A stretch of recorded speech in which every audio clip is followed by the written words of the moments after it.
and strained at the heart. A handy breast pocket barely managing a pack of cigarettes.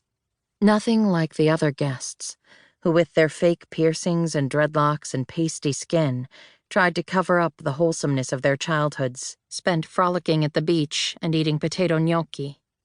Despite the hour, their sweet scent of patchouli and thrift shops and hashish still hung in the kitchen, fusing with wafts of flat beer and saffron risotto. Clearly he wasn't from our tribe of linguists, the centuries-old Istituto Universitario Orientale. So easy to get into, and so much harder to graduate from. Yet there he was, as still as the water of a deep lake. "Here, I made this for you," he said, fishing something out of his jeans pocket. Definitely a southern Italian accent, if not Neapolitan. His hand quivered, a slight ruffle, as he handed me a cassette tape in its homemade case. Per Heddi, it read, beginning with a capital H and ending with an inky splash, the dot on my long-forgotten I. This threw me. It was actually the spelling of my name that derailed its pronunciation. For then it was easy to take it to its literal extreme, with the melodramatically elongated E and the D duly hardened by consonant doubling, which Southern Italians took so very much to heart.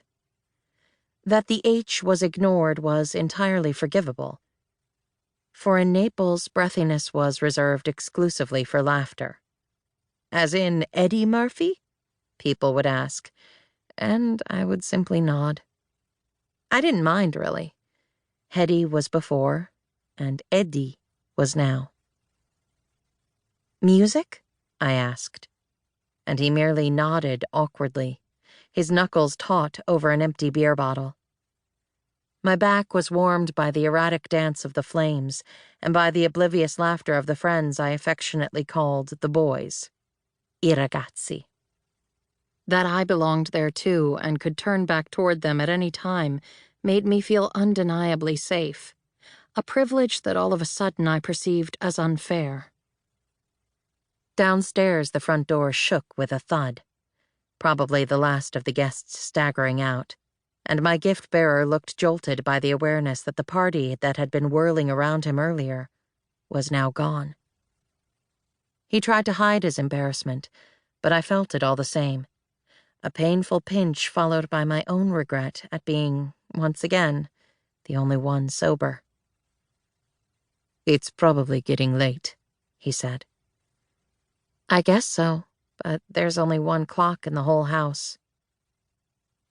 Abruptly, he shifted his weight from one leg to the other, and unintentionally I mirrored his asymmetry by tilting my head to one side.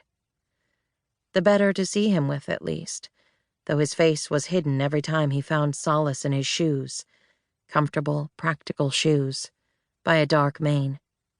I could honestly say I'd never seen him before.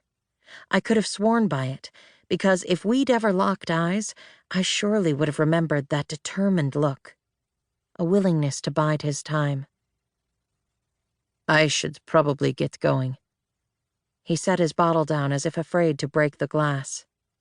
Despite the fact that the kitchen counter was an invitation to make a mess, with its knocked-over bottles, greasy pans, and mugs stained with wine like old teeth. "I'm sorry, what was your name?" "Pietro." It was a rock of a name, straight-laced and somewhat hard, and he lifted his eyebrows apologetically. "Thanks for the tape," I said, but his name died in my throat. "So, you're leaving?" "Yeah, I have to get up early. I'm off to the farm for a few weeks. My family's farmland in the province of Avellino.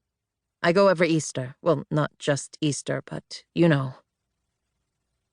I didn't know, but I nodded anyway, grateful for the string of phrases. I still held out hope that in those last seconds before his departure, and I would probably never see him again, I could solve the mystery of how he'd come to be on such intimate terms with my name, and why he'd gone to such trouble to make me something.